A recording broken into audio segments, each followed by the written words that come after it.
Meow, meow. Hello, my lovelies. Meow. Okay. I'm Michelle Elizabeth, and I'm here to give you a message. So this is going to be kind of a continuation of the last message. So if you haven't seen the last one, it's called, I hope it's going to be called Get Excited. If I remember to title it this, it'll be called Get Excited. But at the end of that one, we were discussing this card that I got from this illustrated crystallary oracle thing, and the card said, "First the fire." And first it says, okay, when it says Larimar, so it's this is a book about different crystals and different meditations you can do with them, and this is for a crystal called Larimar, which I've never actually heard of before. And apparently it's like a turquoise blue-green stone. That's why this like color, it's gorgeous. I want to see one in real life. Oh my god, you know what, I'm probably gonna Google one and see after I get off this video.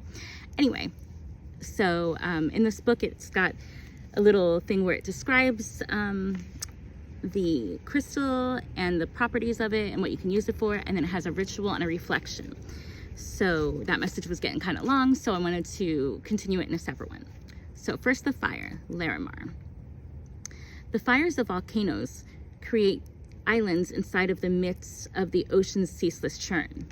I was born of fire. Larimar reminds those who don't see beyond her swirling layers of turquoise blue and sea green. Look below your surface emotions and find the fire within. Fire creates earth, solid ground from which new things can grow. When you're drowning or simply ready to claim your own space, a place to make a stand, or a private island paradise, Larimar will help you find your core fire, the values that ground you.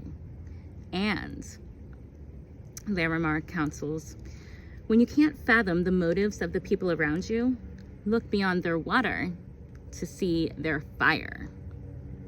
This is where you'll find true understanding. I think that's so deep, because sometimes we forget, like, I was like, Earth is made of fire? But yeah, like a lot of volcanoes, like, I mean, Hawaii and stuff, all of that, it's like, that's made of fire. People live on top of these mounds of earth that were created from fire. And then if you look at the water all around it, you would think, oh, it's just like water, but there's fire there. So, and then basically, like, people's fire, their passion is what drives them. And your passion is what drives you and makes all your decisions, like, to your emotions. A lot of people make decisions from emotions. So you got to understand, like, the emotions and what's actually behind them, underneath it, and driving it. So anyways, ritual. Unmask your fire. Ooh, I already love this. I love getting people to unmask. I love unmasking myself. I love just, yes, taking off masks. And I love fire. If you don't know, I'm a fire dancer. And so, which is really funny because, like, I'm a Pisces sun and Scorpio moon. I really don't have too much fire in my chart. I think the only fire I have in my chart is my descendant. My descent is Sagittarius, which is why I'm attracted to fire. Anyway, so passion is a fiery emotion. Oof, I fucking love passion. Okay. Passion is a fiery emotion. It's a hunger, a drive. It warms and consumes. Sometimes we mask passion with less incendiary feelings. Have you ever felt the need to put aside your passions to be sweetly loving or cheerfully present? Oh yeah.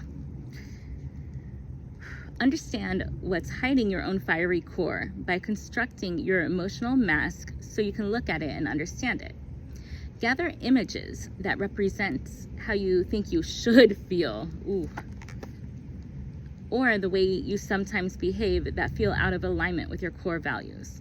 Perhaps you wear a business suit every day when you'd prefer jeans, or feel like your handwriting should be small and neat when you want to scrawl. Yeah, I don't fuck with that. My handwriting is just all over the place because, yeah, that's who I am. I was actually writing in my journal one day, and a friend looked over and he was like, interesting. And I'm like, what? He's like, oh, I analyze handwriting and stuff. And I'm like, oh geez, what's mine say? I'm a serial killer or something? He's like, no, yours says that you don't follow the rules, you think outside the box, and you do things that make sense to you. And I'm like, yeah, because like I don't follow along the lines. Sometimes I try to, but then sometimes I write bigger than the line, or I'll skip lines, or I'll write smaller. Like, yeah, it's usually I'm thinking so fast and it's hard to get the words out, and it's hard to write fast enough, so my handwriting is not neat. But anyway, oh yeah, so perhaps you wear a business suit every day when you'd prefer jeans, or you feel like your handwriting should be small and neat when you want to scrawl. Find images that show this outward facing self. Grab a piece of cardboard and cut it into an oval with holes for your eyes. Now glue the images onto this mask. Observe yourself. How does it make you feel to wear it? Be open to the idea that at some point you may want to safely burn this creation, giving up the emotions and illusions that dampen your flame. I really like that idea, because burning stuff can be so cathartic. It's actually alchemy. You're doing emotional alchemy.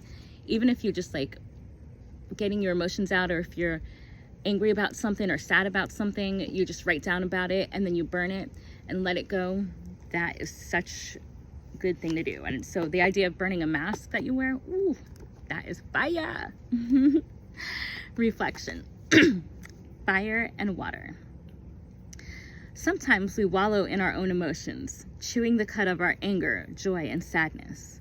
We recycle these feelings, showing them to friends, examining them from all sides. But a big passion, whether it's a love interest or a project, burns all of that away. Our internal fire evaporates the water of our emotions. How much time are you spending replaying a minor tragedy in your mind, or reenacting a conversation or disagreement? Can you use your emotional rumination to diagnose whether or not you have had enough passion in your life? Let me read that again. Our internal fire evaporates the water of our emotions. How much time are you spending replaying a minor tragedy in your mind, or reenacting a conversation or disagreement? Can you use your emotional rumination to diagnose whether or not you have enough passion in your life?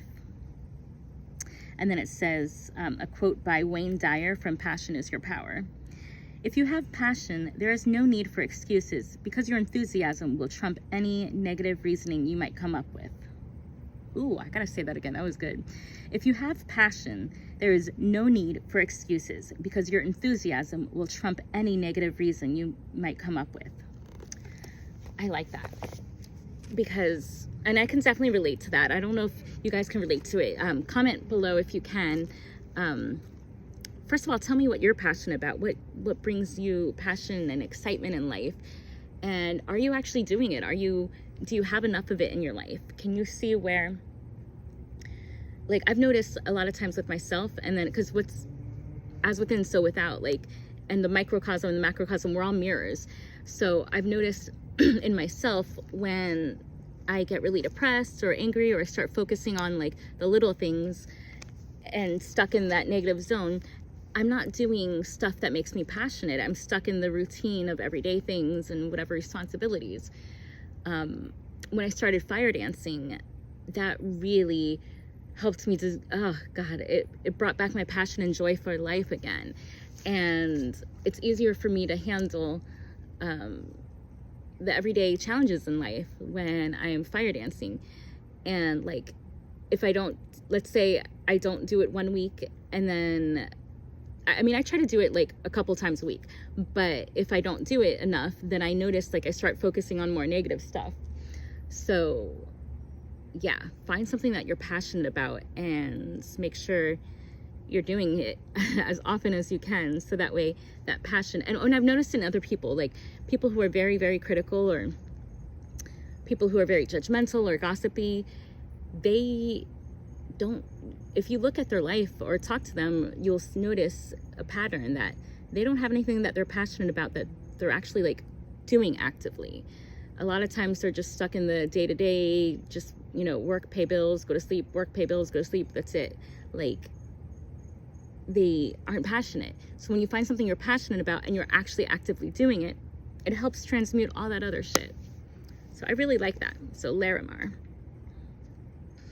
First the fire. Okay, I love you all. I hope you enjoyed this message. Mwah. If you could do me a favor and like this video and subscribe if you're not subscribed already, and share it with someone. That way it'll help the algorithm and it'll help this wonderful energy reach more people and grow the channel and grow our tribe. Ooh, speaking of tribe, I have a new song out called Join My Tribe by Miki The Goddess. It's M-I-K-I, The Goddess. It's available on all streaming platforms, and go ahead and listen to it and let me know what you think. Love you guys. Mwah. Namaste.